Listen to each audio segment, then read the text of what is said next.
Hi,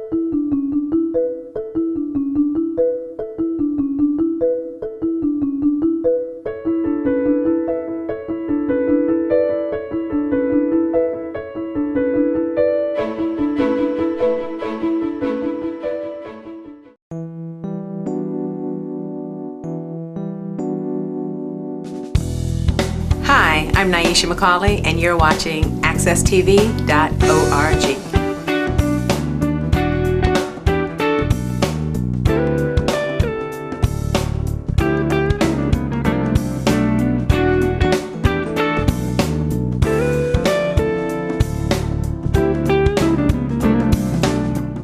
Good morning and welcome to the challenge. As always, first and foremost, we'd like to thank God for another opportunity and thank you, the viewers, for tuning in. This morning's challenge is about the recent events that have taken place within Ferguson, but how they parallel what takes place here in the capital city of Connecticut, Hartford. And we've asked Councilman Ken Kennedy, who's been a bit of really a stalwart, quite frankly, in this area, has championed legislation that frankly makes Ferguson and what potentially could happen here in Hartford places us sort of ahead of the curve, if you will. Good morning, Councilman. Good morning. We're glad you're here. We want to know why you have decided to champion the agreement between the city and its citizens in a what's called a consent decree, and why we think it shouldn't sunset, and how it actually is really a document that puts Hartford, in my opinion, ahead of the curve with respects to what happens in police departments and police departments' accountability, transparency. And I realize that's kind of all over the place, if you will, but I think you know exactly what we're hoping to hear and talk about. First, give us this consent decree, what that actually is and what it means. A consent decree is an agreement among the parties in a suit. In this case, the Cintron plaintiffs in the city of Hartford reached a voluntary agreement. Right. So the city voluntarily entered an agreement with the Cintron plaintiffs to have certain standards with respect to police conduct. Right. That followed the riots or disagreements with the police in the community in the late 60s and early 70s. Correct. The agreement was reached in the 70s. And quite at the time, probably, I won't call them revolutionary, but progressive agreements. Sure. And then things, I think, got quiet. Mm-hmm. And then in 1999, you had the Aquan Solomon shooting. Right. A 14-year-old black youth was killed by a police officer here in Hartford, and so who's now a lieutenant. Okay. Him in HPD. Okay. So the police officer who actually killed the young man is a lieutenant now in the Hartford Police Department. Correct. Okay. And that started in 99. I don't know how that happens, but that's another issue, of course. That's, the Aquan Solomon shooting starts Cintron becoming active again. Okay. Plaintiffs, those organizations still existed, so the plaintiffs continued, and then that started a whole new round of negotiation process with respect to our complaints against police officers. Before Cintron got active again, our backlog was really, it was years old. Okay. That has changed. Okay. With the action of the Cintron plaintiffs. Matter of fact, what weapons to be fired, when police are to engage those weapons, sure. how they chase citizens with right. car chases. Those are all rules that have been developed through Cintron and with cooperation of the Cintron plaintiffs. Firearms Discharge Board, for example, Correct. has 3 civilian members and 6 non-civilian members. Right. And that was all negotiated with the Cintron. So essentially, civilian involvement or civilian oversight to some degree is a part of the operations, if you will, of the Hartford Police Department.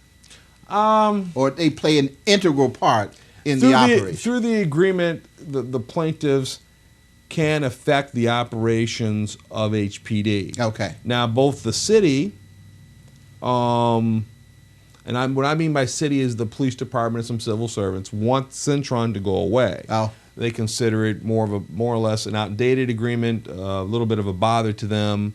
I don't share that viewpoint. Okay. The reason I don't share that viewpoint is because I believe in the pressure of the court system and the pressure that the lawsuit has to bring change to the department. While some of the we've had disagreements with, lately about the guns and what type of guns to be used. But my primary concern at this point is that in the 1980s we had a police department that was more racially diverse than it is now, and probably had more Hartford residents than it does now. In the last 10 years, and people on council get tired of me whining about these statistics, as I've been told. I whine about the statistics. But they're important. I mean, history. If we don't understand our history, then we're doomed to repeat it. Correct. So, and it started out with a couple different things, and I'll give you a little background. The officer involved in the Quan Solomon shooting was honored by the city council. It was sometime this year. Yeah. That offended me, and I just simply walked out of the council room. I didn't make a big scene of it, but it did offend me. Yeah, I can understand why. And to make someone a hero who was in fact shot and killed a child, and that child would be 28, 29 years old today. Yeah. And you don't know what that child could have been. Right. I thought the council had lost some of its institutional memory. Yeah. I asked the folks involved in that, I said, why didn't you all talk to people or count? I mean, I could have told you what had happened and what had transpired. Right. And been more than happy. You can make your own decisions, but the folks involved had no idea of folks' involvement in past events. Sure. And that was disappointing, to say the least. And then I was contacted by some of the Centron plaintiffs and told about the sunset. Right. That the case was going to sunset this year. And I'm like, well, that can't happen. Well, in the interest of full disclosure, if you will, at the time I was the branch president for the NAACP. Correct. So I'm well acquainted with all of the facts and actually all of the folks. And the NAACP is one of the plaintiffs. Absolutely. And NAACP is one of the plaintiffs in the consent decree. Correct. Yeah. I mean, in the Centron, the consent decree, while I think the police department doesn't like it necessarily, I mean, it has some very good benefits in terms of community involvement. I agree. Our representation and policies that have been changed on the firearm discharge bar, some of the police procedures. They still haven't, because there've been 3 bad shootings since I've been on council. Right. But I do think it serves a purpose. I think now we have to get to a point and look at the type of officers that we have on our force. Sure. Are they folks who have an interest in the city of Hartford, or is it just a job? Absolutely. Did they grow up in this city? Do they know the people of this city? Yeah. Community policing, as we have seen in Ferguson, matters. Absolutely. If you don't have your contacts with your citizens, absolutely, then there's no trust. Absolutely. I was reading a recent criticism about me, and it said basically the tensions, there's always going to be tensions between an urban police force and its citizens. And I thought that was an interesting statement for someone to make. I don't accept that statement. There shouldn't be tensions, and there doesn't need to be tensions between the police department that is supposed to protect and serve its citizens and the citizenry. If we're all working together, these tensions do not need to exist. Absolutely. So, again, the Centron resolution that I put forward, again, asked the court not to sunset the agreement. I think the community feels, and I agree with them, that we need the additional leverage to continue to make changes. Absolutely. The Hartford Police Department is not accredited. That's right. Okay, it's not a nationally accredited police department. Most people do not know this. And I mean, in terms of procedures, you've got Ferguson. This whole week we're discussing their policies, their procedures, what they do or don't do. Right. And yet, I mean, I was thinking, I said, and this all goes toward accreditation. Right. Because you now have national experts saying this is what is supposed to happen. Right. These are the standards you're supposed to have. And that all goes toward accreditation. We're not accredited, and I think we need to look at that. We're not accredited for a couple of reasons. HPD, I'm not sure, has been crazy about the idea. But 2, it's expensive. It may cost more. So people have been concerned about the implication to our budget. Right. And I think this may be one of the times where we have to look a little bit beyond our budget, see what we can do, because I think it's important that we have a state and nationally accredited police department. We're neither one. Right. So I think that's first and foremost. Right. And even though Cintron didn't begin on that lawsuit basis, which has been explained to me by some of the city lawyers, because they weren't happy with my resolution. Well, and that's fine. I mean, that's. But it may be okay in terms of them having a right to whatever position that they take. But I don't think that, quite frankly, and I'm being biased. Yeah. And I, because of my history, I have no problems with taking this position. I think that the consent decree is a very necessary tool.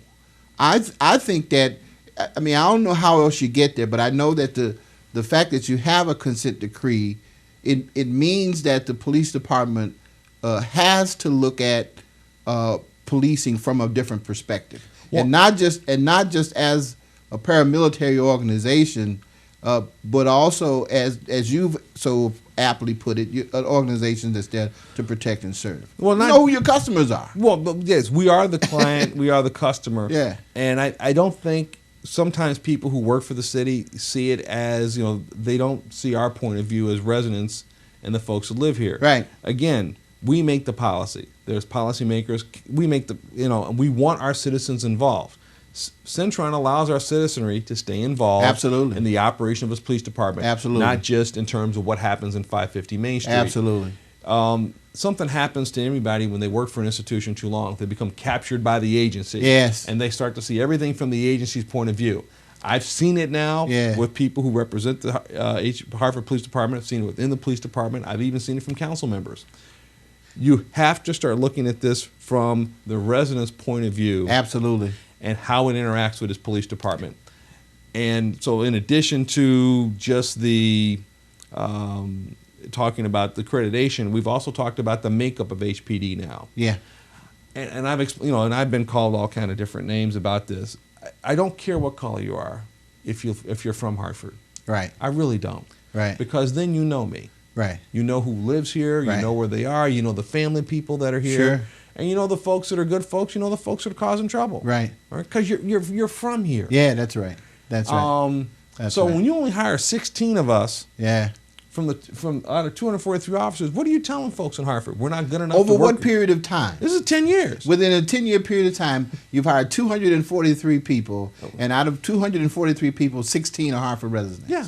So you're telling me out of 120,000 residents, approximately, there are only 18 who are interested in becoming police. 16. 16 who got through the process. Okay, who can satisfy the process. Okay. And so what about the ones who are there? And if you listen to Ferguson, if you listen to the guys on Ferguson, they talk about we couldn't find the qualified candidates. We don't pay enough. They leave for other towns. Right. If I close my eyes, I would be listening to the Hartford Police Department. Mm. And I sent out this challenge the other day. Said, look, if you give me carte blanche, I'll go out and get you 20 cops, and I'll get it to you in a week. Yeah. I can go find a class of 20 tomorrow. They'll all be Hartford residents, and they'll all clean, no records. I don't want to hear any, because we're you can't hire people from Hartford. We have records. Right. Poor credit. Whatever. Yeah. I mean, they credit could serve. And I told you remember about the one young man that I've known, who has served his country. Right. Still in the Guard, served his country, has come back. Yeah. In war. Yeah. And did not qualify to be a Hartford police officer, who was from Hartford. Yeah. And then you think there's something wrong with this system. Yeah. I mean, there's something very wrong with the system that is excluding folks of color and folks who are residents. Right. And that must change if you want a police department that is trusted by its community. But you touched on something earlier, too, that I think we've got to address.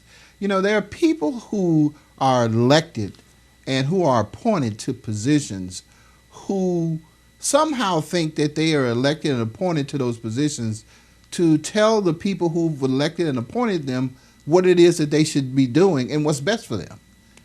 I mean, that's the way it seems. I guess I'm a little maybe I'm a little more defensive of my colleagues in that respect. But I mean, and I'm not saying that these people aren't sharp, don't have, whatever the qualifications are to lead or whatever the case may be.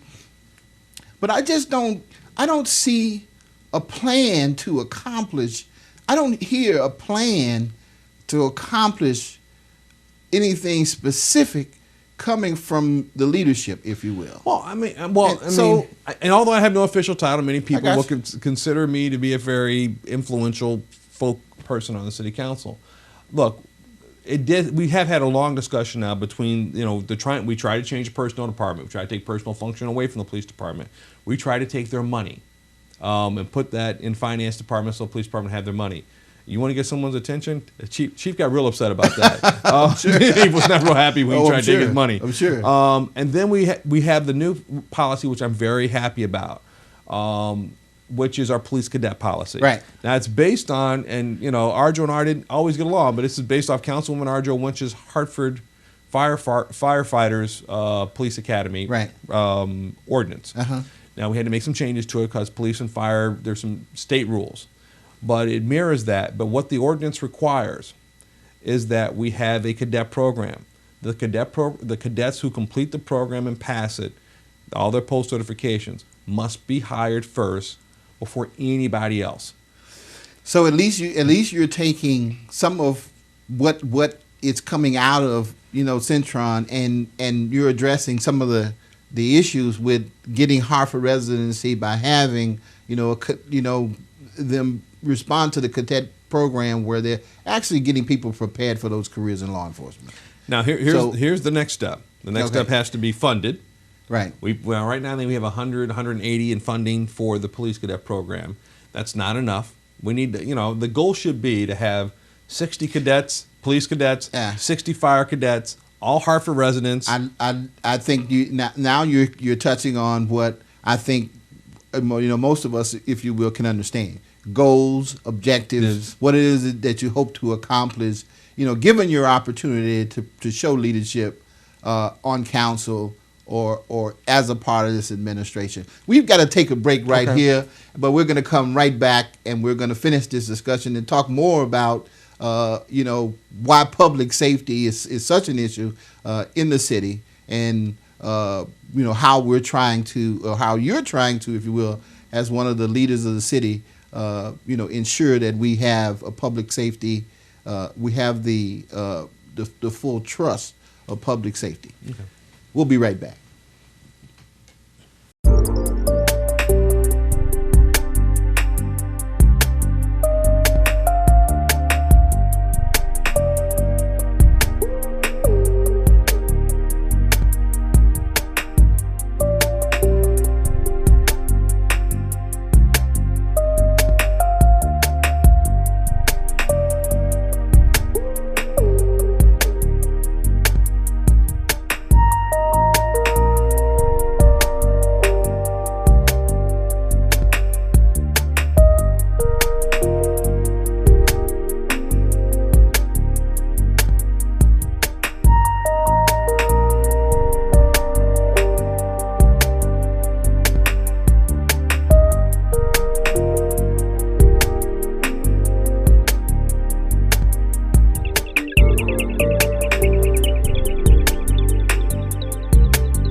We're talking with Councilman Kennedy this morning about public safety and his championing a resolution that will allow citizens' involvement to continue with respect to public safety in the city of Hartford. Quite frankly, something that I think is, precedent setting to some degree, and frankly should be a model in my opinion, for how policing happens in our country. Certainly in light of things like Ferguson, Missouri, there needs to be more citizens engagement and more citizens interfacing with the police department to ensure that the public's perspective is held into account. And Councilman Kennedy, when we left, started to talk about getting people through the cadet and explorer programs here who are interested in careers in law enforcement as a way of demonstrating, how using this platform of public safety can, in fact, enhance a city as opposed to making it an adversary. So, Councilman Kennedy, let's continue from that perspective, if you will. I know a lot has been said about the police overreaching and over, stepping, if you will, their authority with respect to policing and engaging in things that police officers actually who are given a certain amount of judgment and a certain amount of subjectivity do. But this agreement that you have ensured that continues, Centron, we refer to it as, which is a consent decree, ensures that that at least that perspective is held into account within the police department. But you want to go further, and the agreement hopes to go further in making sure that we have a police department that reflects the makeup of the city. One thing first, there's nothing insured. It has on October 31st, it's the court that will decide whether the agreement is sunset or whether it moves forward. Okay. What we've requested from the court, federal court, is that the court not sunset the agreement, Gotcha. that the court still supervise the agreement and the parties' compliance with the agreement. Okay. Okay, so that's what we've asked the court to do. Gotcha. Now, the second part of your question is so just to be clear, Corporation Council now has to go back to the court and say to the court that the city does not want it to sunset. I'm hoping that's what the Corporation Council does and what the Corporation Council should do. Okay. As we've all learned, Okay. and I've been around long enough right. to learn that Sure. just because you say it and put it in a resolution does Right. not mean the administration is going to follow through on it. Okay. The mayor did not veto the resolution. Great. Okay, so that is now done. Fantastic. So the Corporation Council position So- should be, and what I'm expecting it to be, Right. is that before the federal judge, Right. they make it very plain that we want the oversight of the Centron agreement to continue. Very good. Okay. All right. Well, given that fact, there obviously were a number of things that had not been satisfied with respects to Centron, and one of them had to do with hiring, promotion, and recruitment Correct. of residents for within the city.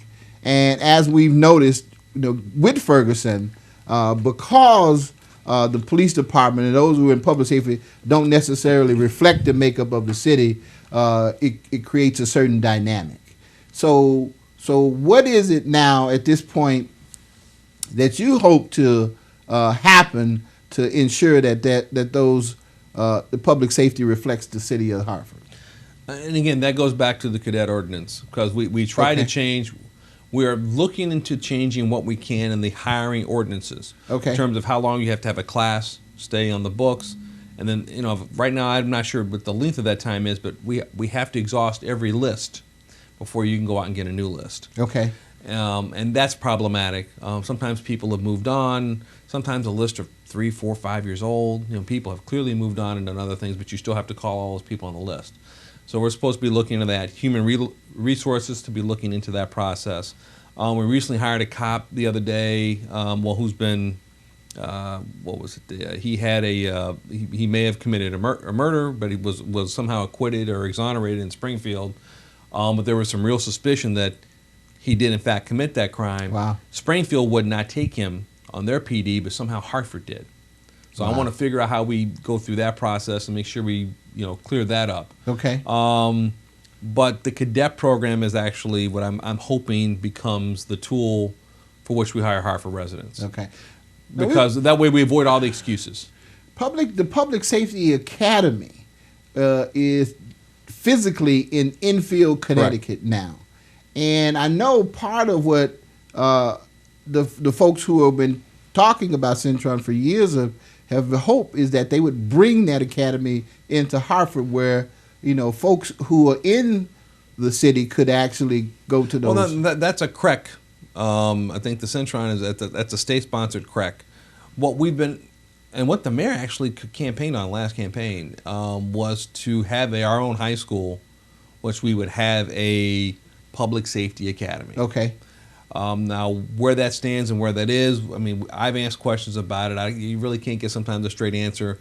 And it looks like there were people who were affiliated with the Enfield Academy did not like the idea of Hartford having its own public safety high school. I think we should have our own public safety high school. Sure. Because we need to grow our own cops and our own firefighters, our own EMTs. It's a decent career. Oh, the benefits are better than corporate America. Correct. It's an instantly middle class job, as Councilman Steve Harris has often said to me. You get one of these jobs, you're instantly middle class. Yeah. And we need to do that for our own kids. Yeah. So, how's the process, and what's the best way to do that? The best way to do that is grow your own. Yeah. So you don't have any issues about trying to go out and recruit folks later and hear all the garbage about, well, we recruited but no one came. Right. Apparently we have sent people like to black colleges, but we didn't send any of our black cops to do some of the recruitment. No, I'm being honest. Wow. So I mean, if you know how the recruitment's done, who you contact. I mean, I've asked people, did you contact the ministers? Right.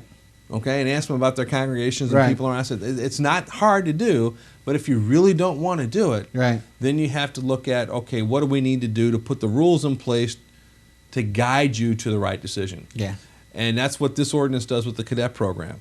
We're making it where if you complete the process, you have to be hired first when they go out to recruit a new class. Mm-hmm. These individuals have to be hired first, which is why I want 60 police cadets, 60 fire cadets. So when you have that many and you say we're going to pull a list out, and it'll help them get jobs in other communities if they want to as well. Sure. But if you've got that pool of candidates, then you never should have to go outside of your city to hire police officers. And you hope they stay here. You want them to stay in the city. That would be the best.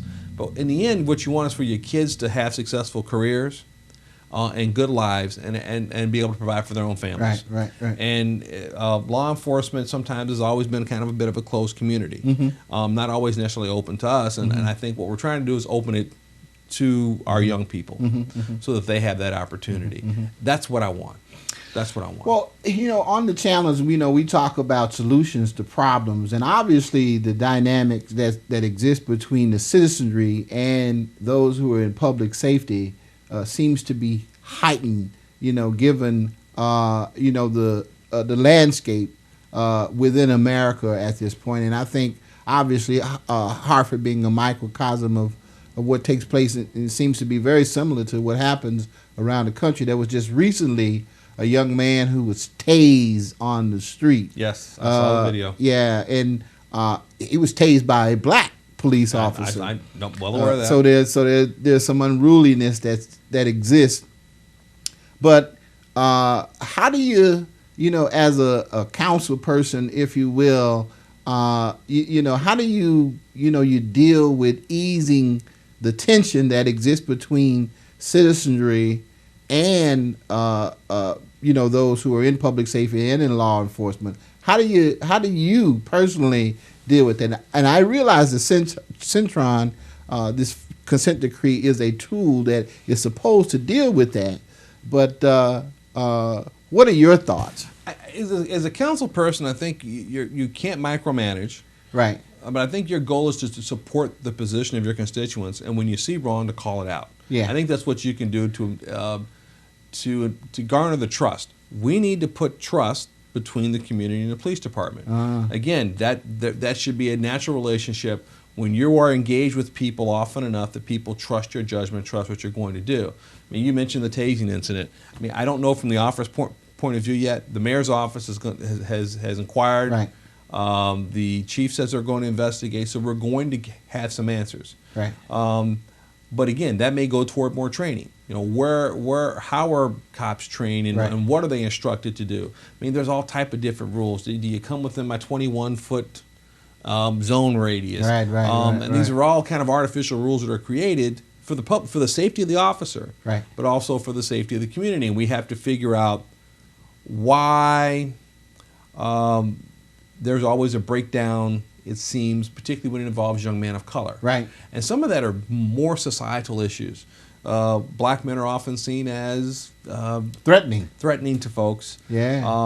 You know, I find that offensive. Prejudged because of prejudge is dangerous. Yeah. I mean, folks stigmas that are attached to them that are unnecessary. Yeah. Folks who live in Hartford, our communities, are judged as dangerous by folks who live on the outside. Right. So when you have an outside police department, and you know, given some of the preconceived views of folks, right, and then they come into Hartford to work, right, you know, particularly if they're supposed to be public safety, but they see Hartford as dangerous, yeah, then you're more likely to get a result that neither the community nor the officer, in all honesty, is happy with, right, when they interact, yeah. And that's why you want your own folks. Yeah, I mean that's yeah. because I mean I've got kids. We all have kids. Sure.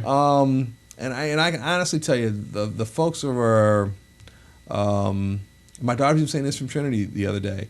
Some of the folks she has not had over. Mm-hmm. One girl was apologizing to her. Says, "Well, I don't want to come over because I have a really big house and you probably don't." Oh wow. Kind of thing. And the neighborhood could be dangerous. Right. And this is a college kid. Oh my goodness. And you think to yourself, Wow. how people who are not of color sometimes process and think about sure. Inner city and Hartford and other things, and you're just thinking, yeah. I mean, and I don't think it was a young lady, and I don't think she meant any harm or of course not, right. But I mean, think about that. It's a perspective. It's a perspective. Yeah. And some of the folks who get these jobs, because it's a good job, right, with a tremendous pension on the end. Yeah. Okay. So people want the job because they want the money. Yes. But at the same time, they don't necessarily want to live here. That's right. That's your first problem. Yeah. And I have that position across the board with respect to any person in public safety. Yeah. If you want the job, live here. Right. Be part of the community. Then you'll understand, and you'll be able to do your job better. Those are my thoughts. I mean, it enhances better. your ability to do your job. That's my thought too. And because I'm tired of when I had this conversation with folks. Particularly even with cops, they'll talk to you about lowering standards. Yeah. Like, no one's lowering standards. Right. Why do bringing in people of color mean lowering standards? Yeah. That in and of itself is kind of an insulting conversation. Sure. What I want is to have a perspective of someone that doesn't see Hartford as a dangerous place. Right.